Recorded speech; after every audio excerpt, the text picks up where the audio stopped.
Coucou les amis, j'espère que vous allez bien. Donc aujourd'hui on se retrouve pour encore une fois un bilan lecture. Vu que je vais vous présenter les 2 derniers livres que j'ai lus pendant mes vacances. Et ensuite je vous lirai la suite et fin du roman de l'Avent de Franck Tillier, donc du thriller de l'Avent de Franck Tillier.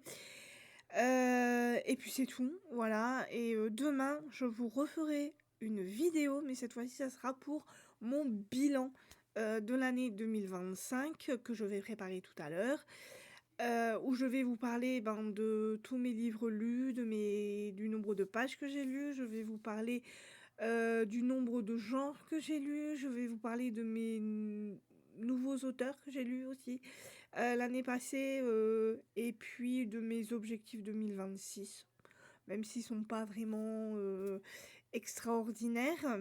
Et puis je sais pas si j'arriverai à, comment dire, à les concrétiser, mais en tout cas on va tout faire pour. Voilà, donc je vais commencer par mon bilan. Voilà. Je vais vous présenter mes 2 dernières lectures. Donc je vous en ai parlé hier. J'ai lu Poupée de Chine de Lisa Si, pardon, aux éditions J'ai lu. Voilà, donc nouvelle autrice que j'ai lue. Je ne l'avais jamais lue, bien évidemment. Et ça a été une bonne lecture, une assez bonne lecture. Malgré que la fin, j'étais pas de ouf. Voilà, mais sinon, c'est un livre historique, on sent bien le côté historique, ça va nous parler de Pearl Harbor et ça va nous parler aussi de 3 jeunes femmes qui sont d'origine chinoise, qui sont nées aussi aux États-Unis, donc plus principalement à San Francisco. Et ces 3 jeunes femmes vont essayer de faire partie d'un cabaret, ou de cabarets qui sont implantés à Chinatown. Et donc on fait la connaissance de Grace, d'Hélène et de Ruby. Voilà. L'histoire se passe en 1938, donc nous sommes pas loin de la Seconde Guerre mondiale, je vais y arriver. Voilà. Nous sommes aux prémices de la Seconde Guerre mondiale. Et donc, on va faire tout d'abord la connaissance de Grace, qui est une jeune américaine d'origine chinoise, qui va quitter son Midwest pour fuir un père violent. Voilà. Et elle va aller donc à San Francisco. Elle va débarquer à San Francisco et elle va essayer de se faire engager alors au départ, elle va vouloir se faire engager pour participer à des films, mais ils n'ont pas besoin, ils ne vont pas avoir besoin d'actrices d'origine chinoise. Donc du coup, elle va se replier vers des cabarets où elle va y travailler de nuit. Elle va se faire engager dans un des cabarets qui s'appelle le Forbidden City, voilà, qui est un cabaret de nuit. Là, elle va faire la connaissance d'Hélène, qui est aussi d'origine chinoise et qui, elle, donc, a une... alors, attendez, hein. C'est elle qui a... Non, elle, elle a fui, elle, sa Chine natale, voilà, car il y a eu les Japonais qui ont envahi la Chine. Donc, elle a dû partir de Chine pour arriver, donc, à New York, enfin, aux États-Unis, pardon, je vais y arriver. À San Francisco, où il y a sa famille maternelle qui y est, voilà. Et donc elle vit avec ses parents, voilà, avec ses frères et sœurs, enfin surtout avec ses frères. Son père aurait voulu avoir un 8e fils, malheureusement il a eu une fille. Donc elle est revenue un peu en disgrâce dans sa famille. On comprend pourquoi après dans l'histoire, parce qu'elle va nous raconter son histoire, bien évidemment. Et donc, on va rencontrer une troisième femme qui s'appelle Ruby, qui elle, alors attendez que je m'en souvienne, hein. Ruby, elle cache un secret, voilà, elle cache un énorme secret. Et alors, elle ne va pas en parler à ses amis tout de suite, voilà. Mais elle aussi, elle va se faire engager, quoique non, elle va pas, il y en a une des 3 qui ne va pas se faire engager. Je crois que c'est Ruby qui ou c'est Hélène qui va pas non, c'est Hélène qui va pas se faire engager. Voilà, Ruby et Grace vont se faire engager dans le Forbidden, City, sauf que Hélène, elle va, rater les auditions, donc il va falloir, qu'elle ou alors c'est Ruby? Attendez, j'ai un trou de mémoire. C'est Hélène ou c'est Ruby? Non, je crois que c'est Ruby. Il me semble que c'est Ruby. Je me trompe. Donc, Hélène et Grace vont se faire, je vais y arriver, vont se faire engager dans le Forbidden City. Et Ruby, elle, ne va pas réussir à se faire engager dans ce cabaret-là. Elle va se faire engager autre part pour faire quelque chose de bien précis. En plus, c'est une fille magnifique qui attise les regards et donc elle va se faire engager dans un autre. Alors, ce sera pas un cabaret, elle va se faire engager dans une fête foraine, voilà, pour faire quelque chose de bien précis qui ne va pas trop faire plaisir à ses amis, donc Grace et Hélène, mais voilà, Ruby est obligée de gagner de l'argent pour payer son loyer. Elle vit avec Grace. Voilà, donc tous les deux vont trouver un appartement, elles vont vivre ensemble. Hélène, elle va vivre dans un autre appartement. Voilà, et on va suivre donc la vie de ces femmes dans ces États-Unis voilà, de proche de la guerre, de la Seconde Guerre mondiale. La guerre commence à arriver aux oreilles des États-Unis. Hitler est au pouvoir et il commence doucement à envahir les pays qu'il veut envahir, donc comme la Pologne, etc., etc. Et à un moment donné, donc dans l'histoire, il va y avoir l'attaque de Pearl Harbor qui va tout remettre en cause, donc surtout ces jeunes femmes qui sont d'origine chinoise et qui, enfin surtout les Japonais, parce que Pearl Harbor a été attaqué par les Japonais. Donc pour les gens d'origine japonaise, ça va relativement craindre. Voilà, ces personnes-là vont craindre pour leur vie. Mais ça va être aussi un petit peu ric-et-rac pour comment dire, les personnes d'origine chinoise parce que, bah, au final, alors, dans l'histoire, hein, les gens disent qu'on ne peut pas trop les distinguer entre les Chinois et les Japonais. Donc, ils sont aussi un peu mal vus et ça va compliquer leur situation parce que les différents cabarets qu'il y a à Shanghai-tan vont commencer tout doucement à fermer leurs portes. Il va y avoir des hauts et des bas, et donc pour ces jeunes filles, ça va être compliqué de, comment dire, de réussir à gagner de l'argent. Elles vont essayer d'avoir un agent et de se faire engager dans d'autres structures pour faire d'autres spectacles. Donc voilà. À un moment donné, Grace, elle va partir de San Francisco pour aller se réfugier à Miami. Ou non, plutôt à Hollywood, excusez-moi, plutôt à Hollywood pour tenter de percer dans le cinéma. Voilà, donc elle va réussir à faire quelques petites choses. Il y a Hélène qui va à un moment donné la rejoindre. Et puis, bah, toutes les trois vont essayer de s'en sortir dans, dans cet États-Unis, dans cette Amérique assez réfractaire par rapport à ce qui s'est passé pour Pearl Harbor. Et l'autrice va aussi nous parler des camps qui ont été créés aux États-Unis pour les Japonais, voilà, qui ont été comment dire, qui ont été mis du coup dans ces camps.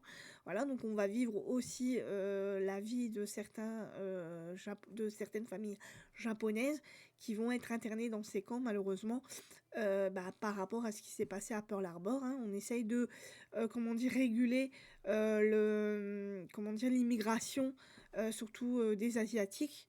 Voilà en général. La vie va se compliquer. Alors elles vont toujours réussir à trouver des solutions pour continuer à s'en sortir, à gagner de l'argent, à se faire connaître. Et ça a été vraiment très intéressant. C'est très bien décrit. L'autrice le décrit très très bien. Elle décrit très bien ces États-Unis voilà, pendant la Seconde Guerre mondiale, et de cette communauté asiatique qui essaye de se faire une place, parce que, au final, ces filles sont américaines, voilà, vu qu'elles sont nées en Amérique, mais elles sont d'origine chinoise, et c'est assez compliqué pour elles parce que elles n'ont rien à voir avec ce qui s'est passé par rapport à Pearl Harbor. C'est pas elles qui ont, comment dire, qui ont, ah! Qui ont attaqué, je vais y arriver, attaqué Pearl Harbor, mais on leur en veut quand même parce que, elles sont tout simplement d'origine asiatique, donc on fait pas forcément de distin les Américains ne font pas forcément de distinction, et du coup, ça va être un peu plus compliqué pour elles, et pour leur famille, tout simplement. Et au final, ça a été une bonne histoire. J'ai vraiment bien aimé. J'ai bien aimé l'histoire de ces 3 femmes. J'ai bien aimé la façon dont l'autrice a raconté ce qui se passait dans ces camps qui ont été créés malheureusement pour la communauté asiatique.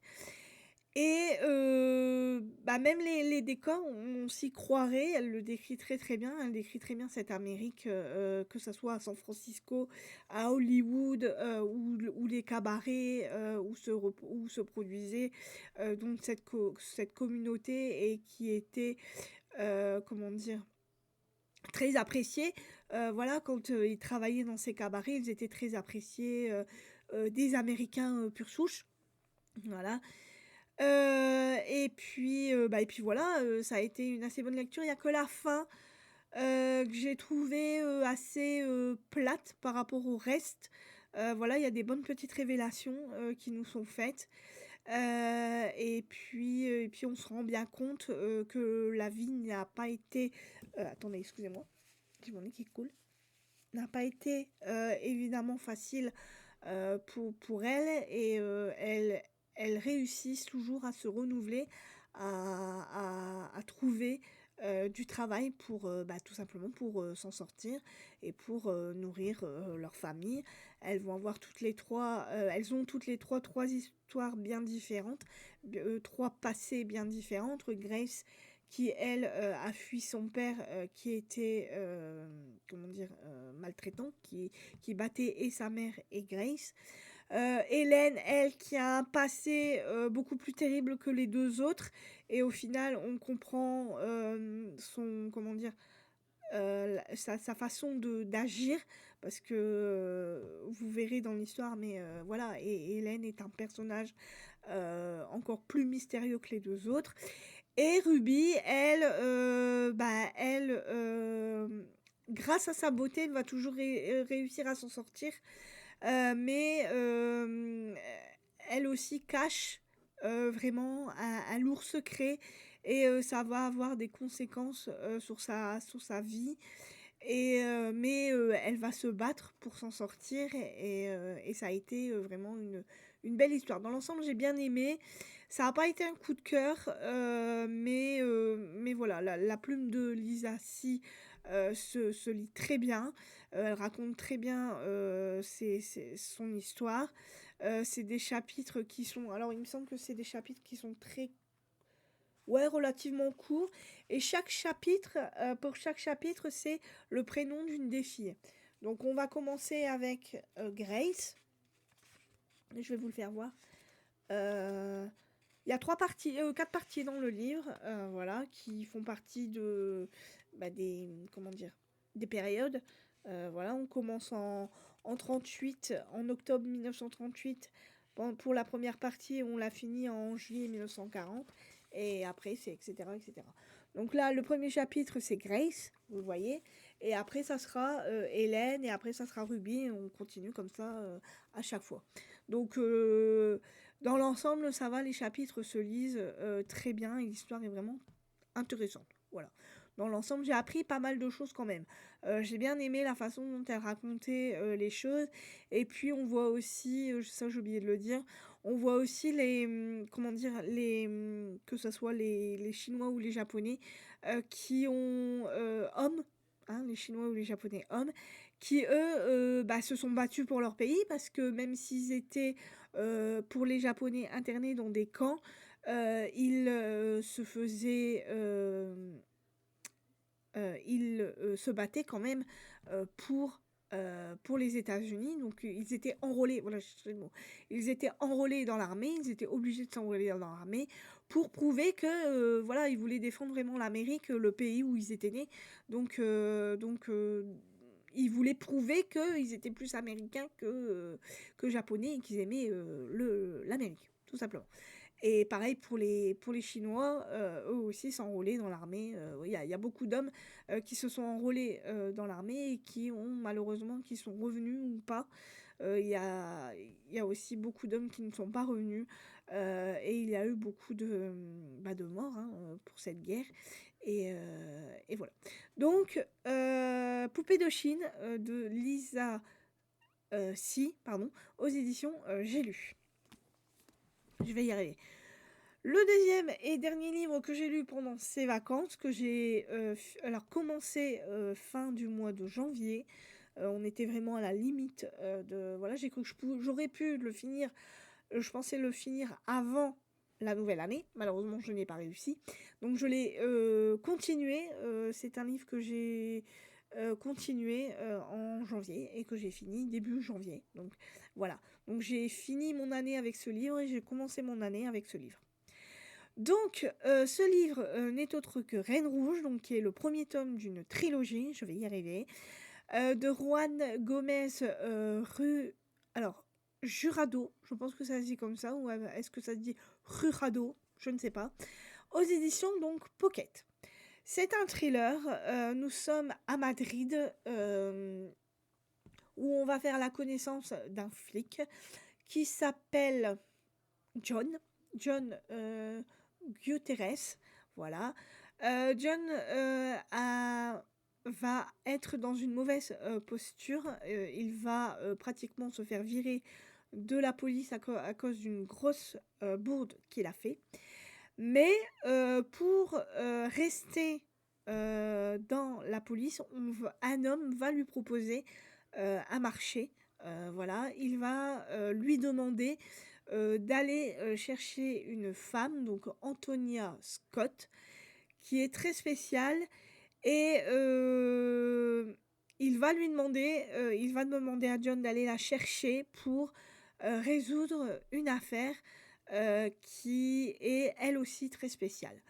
Donc John va aller chercher Antonia, il va essayer tant bien que mal de la faire monter dans sa voiture, il va y arriver. Il va l'amener jusqu'à la scène de crime et à eux deux, ils vont tenter de résoudre le meurtre d'un jeune homme, voilà, qui a été tué dans une villa d'une façon assez sauvage. Antonia, elle, comprend qu'il n'a pas été tué dans la maison, mais à un autre endroit. Voilà. Et il va aussi y avoir, après ce meurtre, donc le meurtre de ce jeune homme, il va y avoir l'enlèvement d'une jeune fille, pareil, comment dire, qui a un père vraiment très riche, voilà, qui tient un magasin de vêtements, mais de vêtements de luxe, voilà. Elle va être enlevée lors d'une compétition hippique, voilà.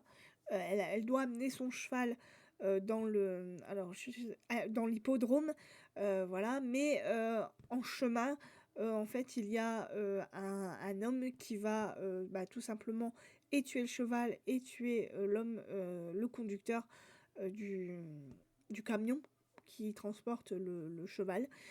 Et donc il va tout simplement kidnapper donc cette jeune fille. Et donc c'est Clara et c'est Antonia, pardon. Antonia et John qui vont devoir enquêter aussi sur cet enlèvement. Et Antonia sait qu'il y a un lien. Pardon. Antonia sait qu'il y a un lien donc, entre le meurtre du jeune homme dans la villa de luxe et qu'il y a un lien avec la jeune fille qui s'appelle Clara qui a été enlevée. Donc voilà. Et donc à eux deux, ils vont essayer tout simplement de résoudre cette affaire qui va se révéler très complexe. Et on va comprendre la spécialité de Clara. Je sais pas ce que j'ai avec Clara. Antonia, pardon. On va comprendre sa spécificité parce que Antonia est une personne vraiment très intelligente. Voilà. On va comprendre qu'elle a vraiment des gros tics et qu'elle a un QI vraiment très élevé, ce qui fait que ça fait d'une personne très spéciale et que c'est pour ça qu'elle a été engagée par la police pour résoudre des crimes que d'autres n'arriveraient pas à résoudre. Et en fait, ce duo complètement atypique va essayer de de s'entendre, parce que ça ne va pas être facile au départ, mais John va réussir à amadouer Antonia et Antonia va finir par apprécier vraiment John, et à eux deux, ils vont tenter d'arrêter le tueur et le kidnappeur de ces deux personnes. Et voilà, il y a un gros lien avec Antonia dans cette histoire, mais je ne peux pas trop vous en dire non plus parce que comme c'est une trilogie, la fin est relativement ouverte, et j'ai les 2 autres tomes que j'ai bien l'intention de lire, mais en tout cas, j'ai voulu commencer par tout simplement par le premier pour essayer de voir si j'allais apprécier ces 2 personnages et cette histoire. Pardon. C'est à cause de l'air que je respire. Ça me fait mal à la gorge. Voilà. Donc, j'ai vraiment beaucoup apprécié cette lecture. Il y a des chapitres très courts. Voilà, ça se lit très vite. Les descriptions sont très bien faites. Il y a des rebondissements à foison, du suspense aussi. Il y a tout ce qu'on peut aimer dans un thriller, tout est dedans. Ça fait un peu penser aussi un peu à James Bond, mais par certains points. Mais sinon, moi je me suis quand même bien régalée avec cette lecture. Je l'ai lu relativement vite.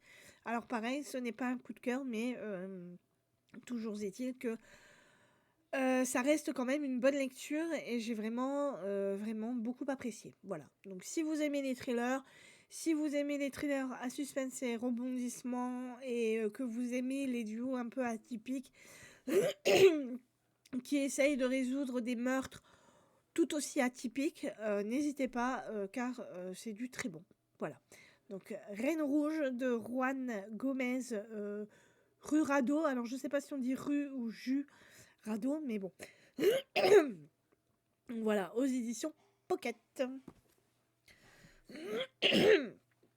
Donc maintenant que je vous ai présenté mes 2 livres que j'ai lus, nous allons continuer et finir le thriller de la vente de Franck Tillier.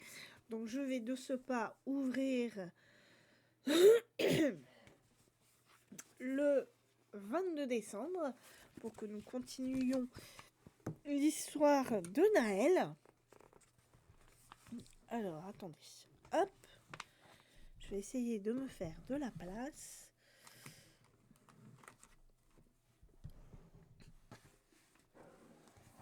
Hop, ça, je vais le poser là. Voilà. Alors, on va y arriver. Alors, le 22...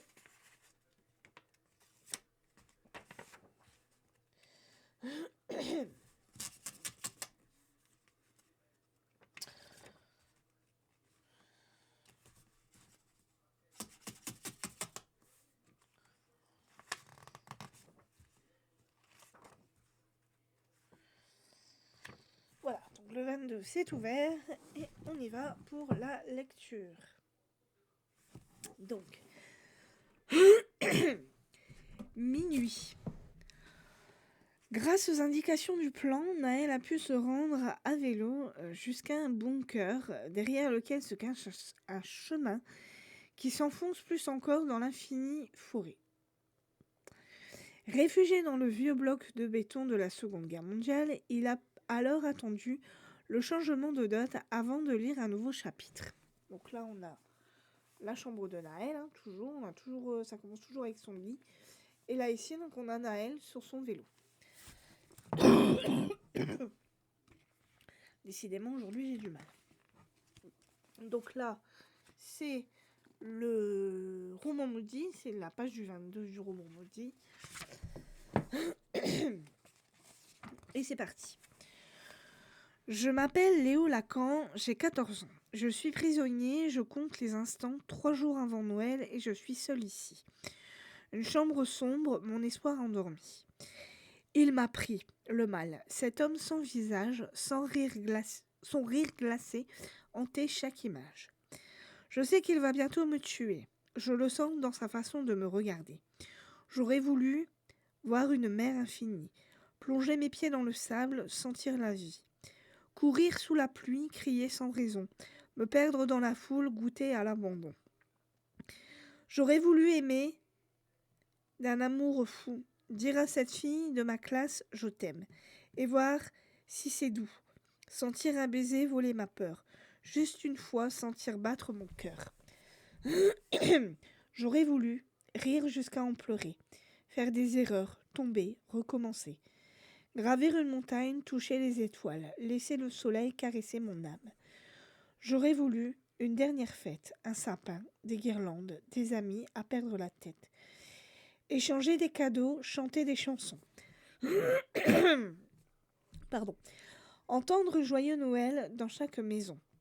Mais je suis là, enfermée, et je pleure, parce que ma vie va s'arrêter dans quelques heures.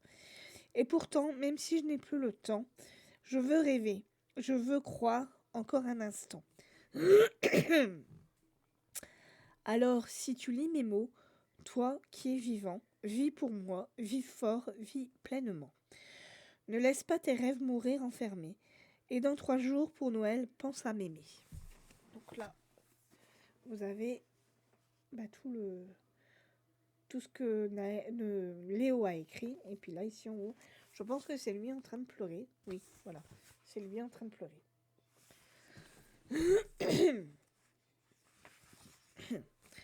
Naël frotte ses yeux embués de larmes.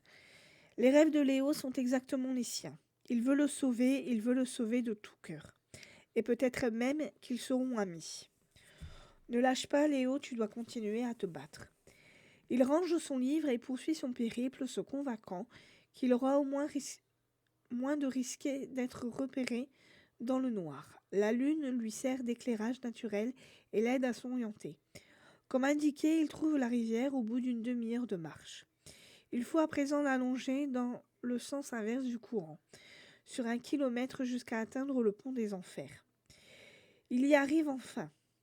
Observe partout autour de lui. Si Léo peut voir cette construction depuis son lieu de promenade, alors l'endroit où il est enfermé se trouve forcément à proximité. Naël s'engage sur le pont pour gagner de la hauteur, se dresse sur la pointe des pieds et aperçoit alors une petite lueur, quelque part entre les arbres de l'autre côté de la rivière. Donc là, on a Naël qui est en train de pleurer. Et là, on a la forêt et la petite lueur qu'il y a ici.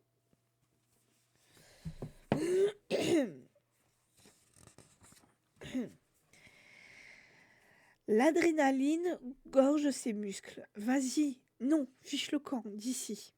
Hors de question qu'il fasse machine arrière. Le plus discrètement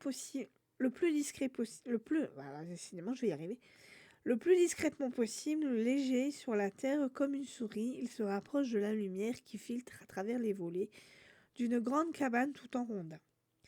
La devanture est encombrée de bûches, de vieilles bâches plastiques, d'outils genre hache ou scie. Sous le porche de l'entrée pendent 2 lapins morts, attachés par les pattes arrière. Un léger vent les fait tourner sur eux-mêmes.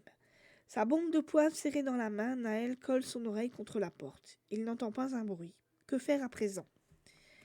Il revient sur ses pas, contourne la cabane et force sur les volets pour les écarter. Grâce à la lumière de la lune, il entreaperçoit alors le sapin de Noël décoré. Il se décale un peu vers la gauche et distingue sur un meuble, au premier plan, une paire de lunettes au verre cassé et à la monture noire. Il frappe doucement contre la fenêtre, juste un coup. Une tête apparaît, les cheveux sont plus longs, le visage plus affiné, mais c'est lui. Naël en a la certitude. 1 an a passé, il est toujours vivant. Léo. Donc là, on a le dessin de la cabane, la petite lumière qui brille là. Et puis, apparemment, Léo est en vie. Le prisonnier a entendu. Lunettes sur le nez, il accourt vers la fenêtre, colle son œil contre la vitre. Qui est là? Je m'appelle Naël, j'ai trouvé ton journal devant chez moi et... Sors-moi vite de là, il devrait bientôt revenir. Il est parti chasser, il chasse toujours la nuit, mais il ne verrouille jamais la porte de devant. La clé de ma chambre doit être quelque part dans le salon. Trouve-la et viens m'ouvrir. Naël se précipite vers l'entrée, tourne la poignée, entre. Ça sent la viande fumée, la fourrure. La pièce est assez petite, mais très encombrée. Les masques dont a parlé Léo dans son journal sont toujours là. Il se précipite vers la porte du fond, où tambourine le prisonnier. Il essaye de forcer l'ouverture. La porte est très solide, comme prévu, fermée à clé. Je suis là, Léo, je cherche la clé. Dépêche-toi. Mais comment va-t-il la trouver dans tout ce micmac? Il se met à fouiller sur les étagères, dans les tiroirs, les poches des vêtements suspendus. Ça prend de longues minutes jusqu'à ce qu'il entende des pas alertes dans la pièce de Léo. Il revient, planque-toi sous le lit. Naël est en panique complète. Il se jette au sol et roule sous le lit au moment où la porte s'ouvre. 2 grosses bottes crottées apparaissent ainsi que la crosse d'un fusil qu'il vient claquer sur le plancher. L'adolescent tremble de tous ses os. Le mâle ne bouge pas. Durant de longues secondes, il a senti quelque chose. Les bottes se dirigent vers le mur au masque. L'instant d'après, un filet de lumière glisse sur les lattes du plancher. Le mâle a ouvert la porte de la chambre de Léo. Il observe que tout va bien, puis il referme. Cliquetis de clé. Naël se décale un peu. La grosse silhouette glisse la clé sous un masque avant de venir s'effondrer sur le lit, tout habillé. L'instant d'après, une respiration forte, puis des ronflements. Donc là, on a Naël, caché sous le lit, ici.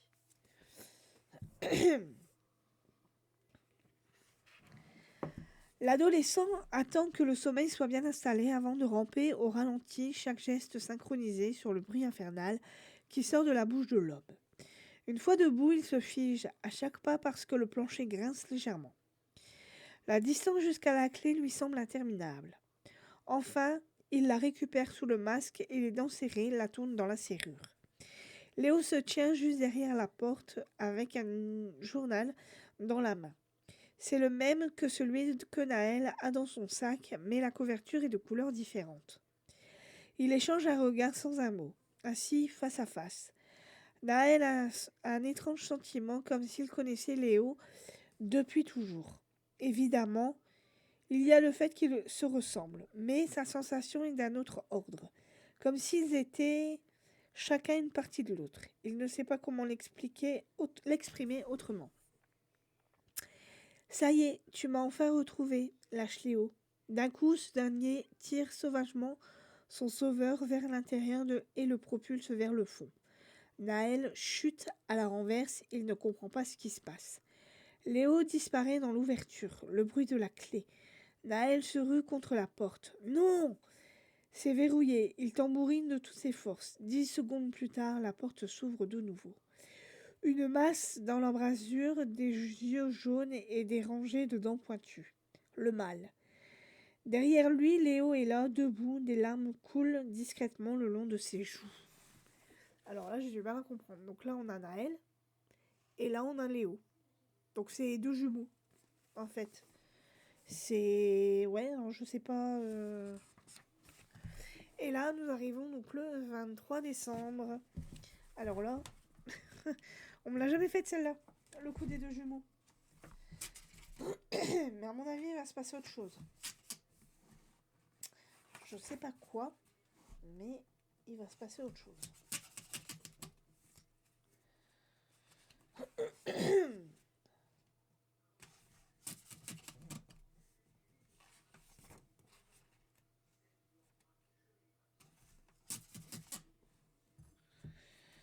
Alors, je pense que là, c'est bon. Ouais. Alors, le 23. Donc, assis sur le rebord du lit, Naël est effondré, détruit. Il revoit la scène, le mal avec son masque, encore plus terrifiant que ce qu'il avait imaginé, qui ressort de la pièce en plongeant sa main dans les cheveux de Léo, comme s'ils étaient complices. Léo l'a livré au mal, mais pourquoi? Il est terrorisé. Son bourreau est une formideuse qui n'a rien d'humain. Cette pièce, ces horreurs au plafond, la petite salle de bain avec le robinet qui fait ploc-ploc, c'est l'enfer. Donc là, on a ici donc on a la cabane, voilà, et là ici on a Naël qui est seul sur le lit.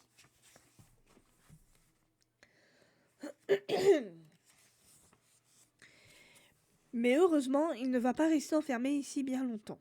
Il sait déjà comment s'échapper. Il lui suffit de s'endormir. Il y aura la remise à zéro et il se réveillera le premier dans sa chambre. Rien de tout ça n'aura existé. Il préfère la journée éternelle à ces 4 murs lugubres. Les deux sont des prisons, mais au moins dans la boucle, il peut faire ce qu'il veut. Donc là, on a le mal. Là, on a Léo. Et là, ici, on a Naël qui pleure. Voilà.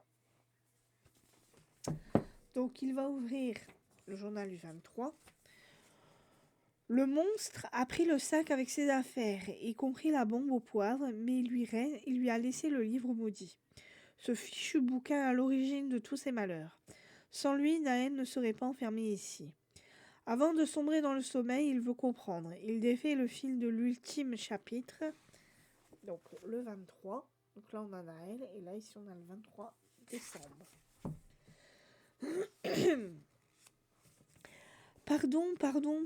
Pardon. Moi aussi, il y a un an, j'ai découvert un journal identique à celui-ci devant chez moi. En me levant le matin, celui d'Eliot. J'ai vécu exactement ce que tu as vécu. Le 1er décembre à répétition. Les chapitres du journal à lire au fur et à mesure. L'enquête pour essayer de retrouver Eliot, grâce à son journal. Un soir, je suis sortie de ma maison sans rien dire à mon père et j'ai marché dans la forêt jusqu'ici. J'ai retrouvé Eliot comme toi, tu m'as retrouvé. Et il m'a piégé ici comme moi je t'ai piégé. Je suis tellement désolée. C'est lui qui m'a forcée. J'ai menti en partie dans mes récits. Le mal sait lire, écrire. Il est d'une intelligence supérieure. Il choisit chaque ado avec soin. Après Alicia, Elliot, Charlotte, Caroline et moi, c'est toi qu'il voulait. C'est vraiment très bizarre. Donc on a le mal, on a apparemment Léo, et là, tous ces pardons et tout ce qui s'est passé. On était fin novembre, après presque 12 mois de détention, le mal m'a dit que je pourrais bientôt sortir, à une condition, qu'un autre me remplace. Il m'a expliqué qu'il suffisait que j'écrive ce journal dans le carnet vierge que j'avais trouvé au pied du sapin de Noël à mon arrivée ici. Qu'il fallait qu'il soit le plus réaliste possible pour que celui qui lirait ces pages se batte pour me retrouver et venir me libérer. Ce journal entre tes mains, je l'ai écrit en 2 jours, non-stop. Tu as compris, Naël. Pour que tu viennes à mon secours, il fallait que tu lises ce journal, et pour que tu le lises, il fallait que je l'écrive. Ça ressemble à un serpent qui se mord la queue, c'en est un. La boucle infernale. J'en sors avec le journal d'Eliot entre les mains, tu y rentres avec le mien. Le mal va maintenant coudre les pages de mon journal avec du fil pour le déposer devant chez toi. Cette nuit du 30 novembre au 1er décembre, tu liras alors le tout premier chapitre et tu recommenceras. Encore pardon, il fallait que je sorte. Donc là, on a ce que Léo a écrit, et là, ici, on a le serpent qui se mord la queue, et Elliot et Naël.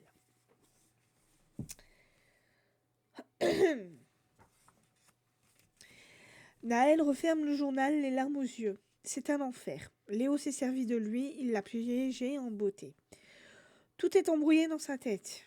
Il cherche des explications à une boucle diabolique dont des moyens d'en sortir. Mais finalement, le seul but de cette malédiction, c'est de l'amener ici dans les bras du monstre. Le mal n'a rien à voir avec Monsieur Charon. Naël s'est planté. Charon et le policier moustachu étaient peut-être juste deux frères psychopathes qui agissaient de leur côté et qui avaient voulu enlever Karen ou le chasser dans les bois. Il n'y avait aucun lien avec cette histoire de boucle temporelle, ni avec les enlèvements de tous les ados. Il scrute chaque recoin de cette pièce qui, s'il en croit Léo, risque de devenir son lieu de torture pendant de longs mois. La description qu'en a faite son prédécesseur a au moins le mérite d'être réaliste. Ploc, ploc, le robinet goutte bel et bien. Le trou de la serrure est obstrué et le sapin est là, avec le fichu cadeau à son pied. Naël arrache le papier avec rage pour en découvrir le contenu. Il n'en croit pas ses yeux. Dans le paquet, il y a un carnet tout neuf, quasi identique à celui de Léo. Sans dessin sur la couverture, ses pages sont vierges. Naël le fracasse contre le mur. Jamais il n'écrira un jour son histoire dans ce journal pour piéger un autre ado. Non, non, non. Tout ça n'est pas possible. Ça ne peut pas exister. Donc là, on a un dragon avec donc, le livre dans la bouche. Et là, donc, on a le livre maudit, le nouveau carnet de Naël. Il se réfugie dans le lit, au-dessus de sa tête, les masques terrifiants l'observent. Il se glisse sous les draps et ferme les yeux. Il sait à présent que la boucle est rompue, que comme Léo et les autres, demain il se réveillera ici, dans ces ténèbres. Il va savoir à quoi ressemble l'enfer. Donc là, ici, on a tous les masques, comme vous le voyez. Et là, on a Naël qui est en train d'être triste et de se dire que il n'est pas sorti. Et là, donc maintenant, c'est le 24 décembre. On va savoir comment va finir cette histoire.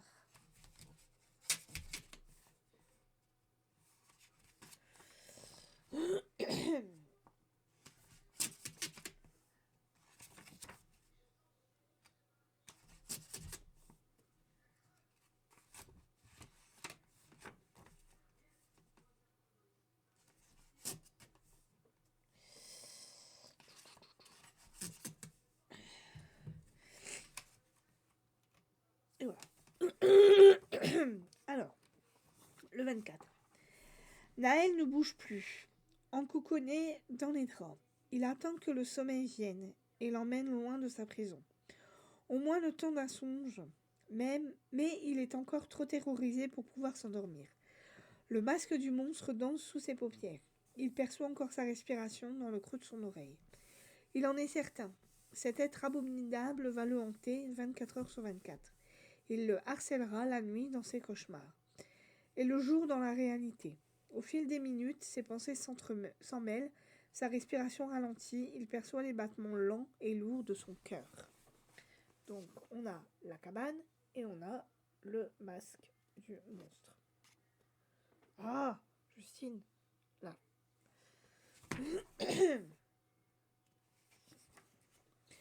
Boum, boum, boum, boum, boum, boum, boum. Est-il déjà en train de rêver quand il se voit soudain flotter à la verticale de son propre corps, couché dans le lit? Naël est effrayé. Que lui arrive-t-il? Qu'est-ce qu'il fait là-haut? Est-ce le mal qui l'a drogué? Au-dessus de lui, vers le plafond, c'est le noir et le froid qui essaient de l'aspirer, de l'éloigner de son enveloppe charnelle. Ces ténèbres sont effroyables.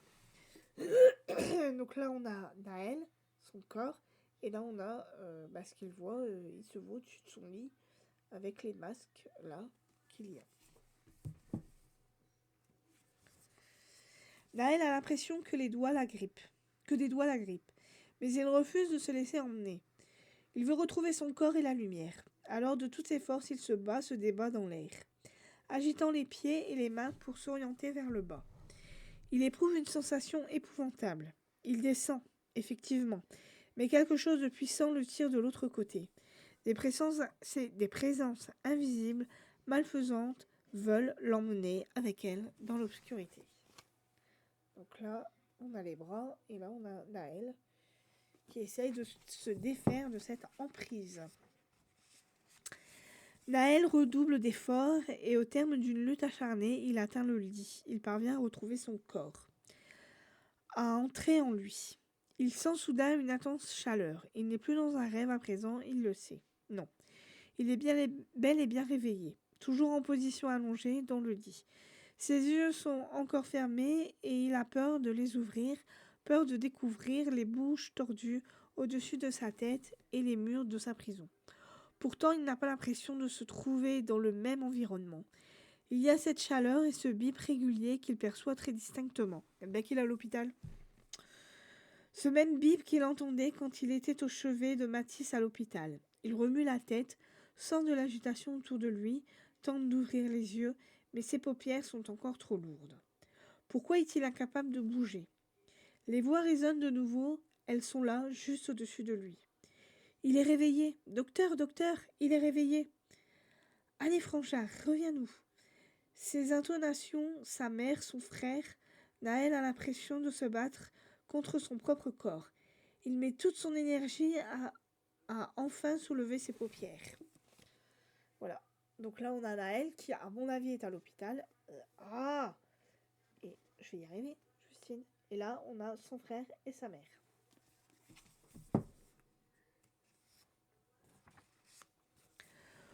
Tout est d'abord très flou, puis sa vue s'ajuste progressivement. Une chambre d'hôpital. Des appareils branchés sur ses bras, sa poitrine. Et ses visages avec des sourires au-dessus de lui. Bienvenue parmi nous, fait un homme en blouse, dirigeant une petite lampe dans son œil droit. Une veille de Noël, je crois que tu ne pouvais offrir plus beau cadeau à ta famille. Une veille de Noël? Mathis lui prend la main. Naël voit les larmes envahir les yeux de sa mère. Ces 24 jours nous ont semblé une éternité, parvient-elle à articuler. Naël desserre les lèvres, les mots sortent de sa bouche au ralenti. Qu'est-ce qui s'est passé? Tu as été renversé par une voiture à la sortie de ton collège, explique le médecin. C'est ton voisin qui était au volant et qui t'a heurté de plein fouet, après avoir voulu éviter un véhicule qui roulait trop vite. Tu as été amené d'urgence à l'hôpital, on a réussi à te sauver, mais tu es resté dans le coma. Il vérifie les perfusions, ajuste les dosages. Pendant cette période de coma, ton cerveau a eu des périodes d'activité très intenses, continue-t-il. On savait que tu étais parmi nous, quelque part entre la vie et la mort, dans un monde qui est encore très mal connu par la science. Ce qu'on ignorait, c'est quand tu te réveillerais. Naël n'arrive pas à y croire, c'est lui qui a eu l'accident, pas son frère. Et voilà, on a l'explication. Donc là, ici, on a le médecin, là, sa mère, et là, son frère. Donc on a toujours cru que c'était son frère qui avait eu l'accident, alors qu'en fait, c'est lui. Voilà. Alors tout ça n'a jamais existé, c'était le fruit de son imagination. Le médecin lui prend le bras, barré d'une grande cicatrice. 24 points de suture. On va pouvoir enlever les fils bientôt. 24 points de suture, 24 jours. Naël se retrouve soudain face à une évidence. Le livre de Léo Lacan n'a jamais existé. Le garçon lui-même n'est peut-être qu'un personnage fictif. Leur ressemblance, leur point commun, Léo Lacan, Naël Callot, ce sont les mêmes lettres. Alors Léo, c'est juste un double imaginaire. Un enfant enfermé, piégé dans des labyrinthes obscurs. Rien d'autre que sa propre conscience. Sa mère lui caresse le front. Tu semblais si loin, mais il y a toujours eu quelqu'un auprès de toi, quelqu'un pour te rassurer et te dire qu'on serait à tes côtés jusqu'à ce que tu reviennes au pays des vivants. Naël pense aux voix dans sa tête, sans doute que celles qui encourageaient étaient celles de ses proches, mais que certaines autres, les plus dures, les plus négatives, provenaient du fin fond de son inconscient. Voilà. Donc tout simplement, il était dans le coma et il a rêvé qu'il avait le... Voilà. Là, ici, on a les 24 points de suture, donc les 24 jours. Et là, ici, on a son double, en fait. Voilà. Ce qu'il a imaginé dans sa tête pendant son coma. Sa mère se penche vers lui, derrière elle, il aperçoit un petit sapin de Noël artificiel dans un coin de sa chambre, sobrement décoré. Quelques boules, 2-3 guirlandes, il imagine sa mère et Mathis venir le voir en apportant un peu de Noël dans cet environnement clinique alors qu'il était dans le coma. Ça a dû être terrible pour sa famille de ne pas savoir s'il se réveillerait un jour. Il était là sans y être, à la fois mort et vivant. On aurait dit que quelque chose t'empêchait de revenir vers nous, vers la vie. Comme un mal qui voulait t'emmener avec lui dans le froid, le noir. Parfois tu partais, tu te sentais absent, et d'autres fois tu étais juste là, à la surface, à deux doigts de te réveiller. Tu as tellement lutté pour nous revenir. C'est sûr, Naël est soulagé. Mais il peine quand même à rendre un sourire à sa mère. Toutes ces horreurs qu'il a vécues, ou plutôt imaginées, sont encore palpables à la limite de sa conscience. Il cligne des yeux, des paupières et distingue le visage du mal. De retour à la maison, il sait qu'il aura peur de la forêt et de ses arbres tordus. Longtemps, au fond de lui, il pensera au monstre. Et quand il émergera, chaque matin, il se demandera si son portable affichera 6h56 une fois de plus. Malgré tout, il est en vie, entouré des gens qu'il aime. Plus que jamais, il va avoir besoin d'eux. Ses yeux se ferment tout seuls. Il se réveille à peine, mais il est déjà fatigué. Il perçoit la voix du médecin, déjà lointaine, déjà flottante. C'est normal. Laissons-le se reposer. Le sommeil l'enveloppe et juste sur la frontière des rêves, là elle a une dernière pensée.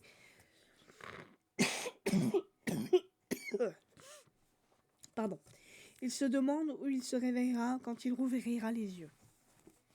Donc là, on a Naël dans son lit d'hôpital, sa mère et son frère. Voilà, donc depuis le départ, en fait, c'est lui qui a eu un accident, il était dans le coma. Voilà, bah c'est tout. Donc là, on a la fin de l'histoire. Voilà. Et voilà, tout est fini. Donc j'espère que cette histoire vous aura plu. Est-ce que vous vous doutiez ou pas de la fin ? Dites-moi ça en commentaire. En tout cas, moi, je savais pas que c'était... Mais c'est vrai que le connaissant, j'aurais dû me douter de la fin de cette histoire. J'aurais dû me douter du truc, mais j'ai rien vu venir. Donc voilà, on a fini ensemble le thriller de l'avant. Donc j'espère qu'il vous aura plu. En tout cas, moi, j'ai bien aimé l'histoire. Ça a été bien trouvé. Tout simplement, cette boucle temporelle, là, il arrivait toujours au 1er décembre, alors qu'en finale, il suivait les jours normaux, bref. Ou sinon, c'était sympa, voilà. Donc, ce bilan lecture et mon livre de Franck Tillier sont terminés. Bah écoutez, j'espère que tout ça vous aura plu. Moi, je suis en train, en ce moment, de continuer ma lecture d'une soupe à la grenade de Marsha Meran. Voilà. Bah écoutez, c'est une lecture que j'aime bien. Voilà, j'apprécie beaucoup ce que je suis en train de lire. Il est très petit, il n'y a pas beaucoup de chapitres dedans. Donc je vous en parlerai plus quand je l'aurai terminé. Mais en tout cas, pour le moment, j'apprécie vraiment ce que je lis. Voilà. Donc écoutez, pour moi aujourd'hui c'est terminé. On se retrouve demain pour cette fois-ci mon bilan de l'année 2025. Voilà, et puis c'est tout. En tout cas, j'espère que pour vous tout va bien, que vous avez passé un agréable moment en ma compagnie. Je vous dis donc à demain pour ce fameux bilan de l'année 2025. Et je vous dis donc à demain. Bye bye.